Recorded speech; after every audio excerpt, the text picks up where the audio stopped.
प्रक्रम या प्रोसेस के बारे में समझेंगे। ये ऐसी प्रक्रियाएं होती हैं जो तंत्र की अवस्था में परिवर्तन लाती हैं। तो ये प्रक्रम कई प्रकार के होते हैं। जैसे सबसे पहले हम देखेंगे समतापीय प्रक्रम। समतापीय प्रक्रम का अर्थ है कि जहाँ पूरे प्रक्रिया के दौरान, यानी जब भी कोई परिवर्तन हो रहा है ए से बी की ओर, तो इस पूरे प्रक्रिया के दौरान यदि तापमान यानी dt शून्य है यानी स्थिर है, तो यहाँ पर हम कहेंगे समतापीय प्रक्रम। यदि मान लीजिए यहाँ पर ऊष्माक्षेपीय अभिक्रिया हो रही है, तो ऊष्माक्षेपीय अभिक्रिया में तंत्र से ताप परिवेश की ओर चला जाएगा, और यदि ऊष्मा शोषी अभिक्रिया है तो तंत्र की ओर परिवेश से तापमान अंदर प्रवेश करेगा। तो यहाँ पर इस दोनों स्थिति में, ताप के आदान प्रदान की स्थिति में और जो ऊष्माक्षेपी और ऊष्माशोषी अभिक्रिया हो रही है, इन दोनों परिस्थितियों में हम देखेंगे कि तापमान स्थिर रहता है। तो यह समतापी प्रक्रम के उदाहरण होंगे। अब हम जानेंगे रुद्धोष्म प्रक्रम या एडियाबेटिक प्रोसेस। एडियाबेटिक प्रोसेस का अर्थ है कि जहाँ पर न तो ऊष्मा का आदान प्रदान, तंत्र और परिवेश के बीच ऊष्मा का आदान प्रदान नहीं होगा। यहाँ पर तंत्र और परिवेश के बीच एक एडियाबेटिक वॉल लगी होती है, जहाँ पर न तो परिवेश से ऊष्मा और पदार्थ का अंदर प्रवेश होता है, ना ही अंदर से बाहर की तरफ ऊष्मा का जाना होता है। तो यहाँ यदि मान लीजिए तापमान में वृद्धि होती है या तापमान में कमी होती है, तो वो डिपेंड करेगा कि उसके अंदर, उसमें कौन सा प्रोसेस हो रहा है, उसके अंदर किस प्रकार की अभिक्रिया हो रही है। यदि ऊष्माक्षेपी अभिक्रिया होती है, तो ऊष्माक्षेपी अभिक्रिया में चूँकि ऊष्मा उत्पन्न होती है, तो चूँकि यह ऊष्मा बाहर नहीं निकल पा रही है, तो यहाँ इस प्रोसेस में तापमान में वृद्धि हो जाएगी। और ऊष्मा शोषी अभिक्रिया यदि उसके अंदर हो रही है, तो चूँकि ऊष्मा अवशोषित करने पर ही अभिक्रिया होगी, तो यहाँ पर ऊष्मा अंदर प्रवेश भी नहीं कर पाता है। तो यहाँ जो एडियाबेटिक प्रोसेस है, टेम्परेचर में यहाँ पे कमी हो जाएगी। तो एडियाबेटिक प्रोसेस में तापमान में वृद्धि भी हो सकती है और तापमान में कमी भी हो सकती है। जो रुद्धोष्म प्रक्रम है, रुद्धोष्म प्रक्रम में जो ऊष्मा परिवर्तन है वो नहीं के बराबर है, शून्य है, तो उसे हम dq से शो कर सकते हैं, dq इक्वल टू शून्य। अब हम जानेंगे आइसोबारिक प्रोसेस यानी समदाबी प्रक्रम, जहाँ पूरे प्रक्रम के दौरान दाब स्थिर होता है। तो इसे हम dp इक्वल टू शून्य कह सकते हैं, क्योंकि पूरे प्रक्रम में दाब स्थिर है। जैसे उदाहरण हम लेंगे कि 100 डिग्री सेंटीग्रेड पर जल उबलने लगता है, तो यहाँ पर जो दाब है वो स्थिर है। एक स्थिर दाब पर यदि टेम्परेचर बढ़ाया भी जा रहा है, तो उस जगह पर वह जो द्रव है, जैसे जल लिया जा रहा है, तो उसका जो वाष्प दाब होगा वो वायुमंडलीय दाब के बराबर हो जाता है एक निश्चित दाब पर। तो 100 डिग्री सेंटीग्रेड पर जल उबलने लगता है। अब हम जानेंगे सम आयतनिक प्रक्रम क्या होते हैं या आइसोकोरिक जो प्रोसेस है वह क्या होती है। आइसोकोरिक किसे कहते हैं? इसका अर्थ है कि यहाँ पर पूरे प्रक्रम के दौरान आयतन स्थिर होता है। तो dV इक्वल टू शून्य। तो dV इक्वल टू शून्य है, इसका अर्थ है कि पूरे प्रक्रम में आयतन में किसी भी प्रकार का परिवर्तन नहीं होता है। अब हम जानेंगे कि इनके जो ग्राफ है वो किस तरह से बनाए जा सकते हैं। तो सबसे पहले देखिए, यहाँ पर जो x अक्ष है, x अक्ष पे लिया गया है आयतन, y अक्ष पे लिया गया है दाब।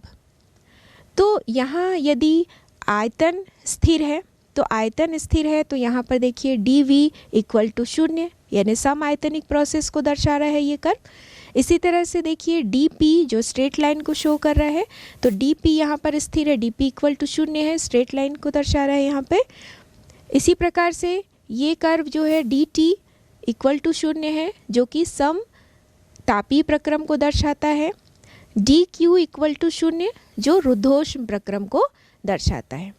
तो इस तरह से ग्राफ के माध्यम से हमने जाना कि जो समआयतनी, समदाबी, रुद्धोष्म प्रक्रम, समतापी प्रक्रम किस प्रकार से दाब और आयतन से संबंधित है।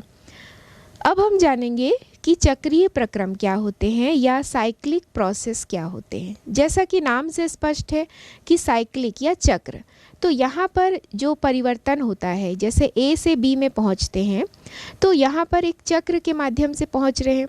तो यहाँ पर देखिए किसी भी तंत्र में जो तंत्र कई पदों से गुजरने के बाद भी, यानी ए से बी तक पहुँचे और उसके बाद फिर वापस ए तक पहुँच गए, तो अलग अलग पद से होते हुए भी पहुंच सकते हैं, एक सिंगल स्टेप में भी पहुंच सकते हैं।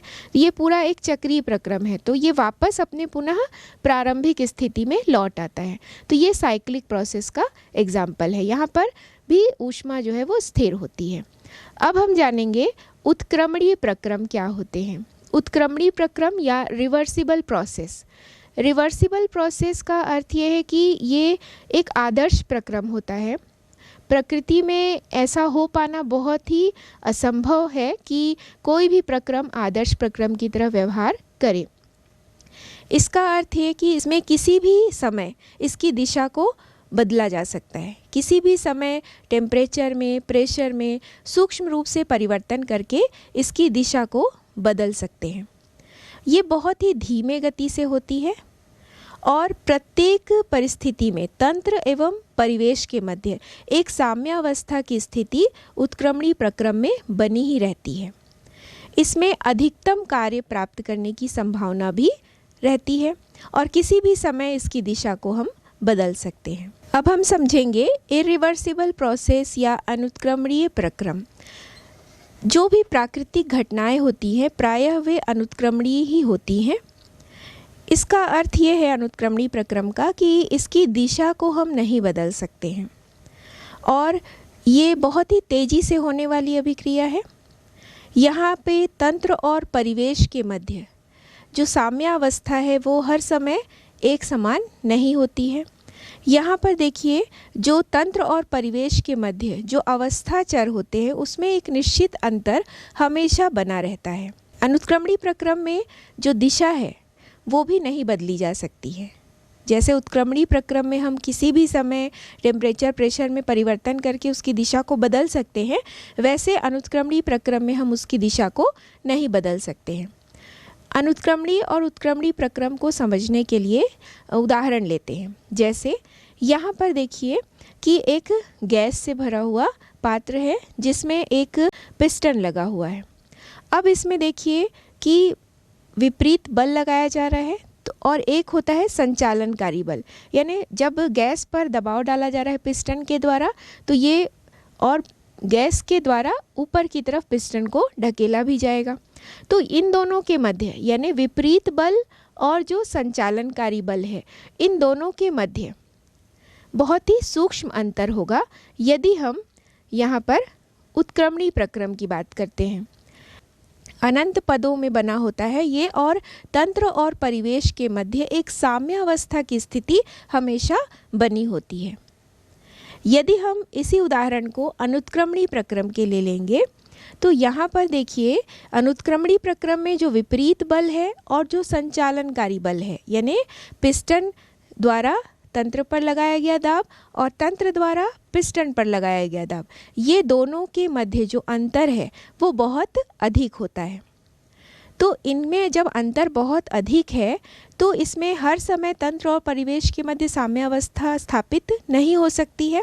तो यहाँ पर कोई भी परिवर्तन करके तंत्र और परिवेश के बीच जो साम्यावस्था है वो नष्ट की जा सकती है। तो इस प्रकार हमने जाना दोनों ही उदाहरण से कि कैसे यहाँ पर संचालनकारी बल और जो विपरीत बल है दोनों में सूक्ष्म अंतर होगा उत्क्रमणीय प्रोसेस के लिए, और अनुत्क्रमणीय प्रोसेस के लिए इन दोनों बलों के मध्य जो अंतर है वो बहुत अधिक होता है। उत्क्रमणीय प्रोसेस में साम्यावस्था बनी रहेगी जबकि अनुत्क्रमणीय प्रक्रम में किसी भी समय साम्यावस्था नष्ट हो सकती है यदि उसमें किसी प्रकार का परिवर्तन किया जाता है तो। अब हम उत्क्रमणीय तथा अनुत्क्रमणीय प्रक्रमों में तुलना करते हैं। उत्क्रमणीय प्रक्रम, यह प्रक्रम उत्क्रमणीय पथ का अनुसरण करता है अर्थात अग्र दिशा में तथा विपरीत दिशा में हो सकता है। अनुत्क्रमणीय प्रक्रम केवल अग्र दिशा में ही होता है। उत्क्रमणीय प्रक्रम एक आदर्श प्रक्रम है और इसके निष्पादन में अनंत समय लगता है, जबकि अनुत्क्रमणीय प्रक्रम है और एक निश्चित समय में संपन्न कराया जा सकता है। उत्क्रमणीय प्रक्रम मंद गति से होता है, जबकि अनुत्क्रमणीय प्रक्रम तीव्र गति से होता है। उत्क्रमणीय प्रक्रम विपरीत दिशा में हो सकता है, लेकिन अनुत्क्रमणीय प्रक्रम विपरीत दिशा में नहीं होता है। उत्क्रमणीय प्रक्रम में प्रेरक बल विरोधी बल से अति सूक्ष्म परिमाण में अधिक होता है, जबकि अनुत्क्रमणीय प्रक्रम में प्रेरक बल विरोधी बल से बहुत अधिक होता है। उत्क्रमणीय प्रक्रम की प्रक्रिया के दौरान तंत्र एवं परिवेश में साम्यावस्था पाई जाती है, जबकि अनुत्क्रमणीय प्रक्रम के दौरान तंत्र एवं परिवेश में साम्य स्थापित नहीं रहता है, केवल प्रारंभ एवं अंत में ही साम्य पाया जाता है। उत्क्रमणीय प्रक्रम द्वारा प्राप्त कार्य अधिकतम होता है, जबकि अनुत्क्रमणीय प्रक्रम द्वारा प्राप्त कार्य अधिकतम नहीं होता है। उत्क्रमणीय प्रक्रम एक काल्पनिक प्रक्रम है तथा वास्तविक रूप से इसका अनुभव नहीं किया जा सकता है, जबकि अनुत्क्रमणीय प्रक्रम एक प्राकृतिक प्रक्रम है जो एक निश्चित दिशा में दी गई परिस्थितियों से संपन्न होती है। अब हम जानेंगे कि जो ऊर्जा का परिवर्तन होता है या ऊर्जा रूपांतरण होती है उसकी कौन कौन सी विधियां हैं। तो यदि हम यहाँ पे ऊर्जा रूपांतरण की विधियां देखें तो एक ऊष्मा के रूप में भी देख सकते हैं और कार्य के रूप में भी देख सकते हैं। तो यदि तंत्र और परिवेश के मध्य यदि बहुत अधिक ऊर्जा में तापमान में अंतर होता है तो यहाँ पर जो ऊर्जा का प्रवाह होता है वो ऊष्मा के रूप में होने लगेगा। यदि दोनों के मध्य अंतर है तापमान में, दोनों के मध्य यानी परिवेश और तंत्र के मध्य, जैसा हमने उदाहरण भी लिया था कि हमने शरबत में आइस क्यूब्स डाले थे और इसी तरह से गर्म चाय के कप का उदाहरण लिया था। तंत्र और परिवेश के मध्य जो ये ऊष्मा का स्थानांतरण होता है ये तापमान में डिफरेंस के कारण होता है।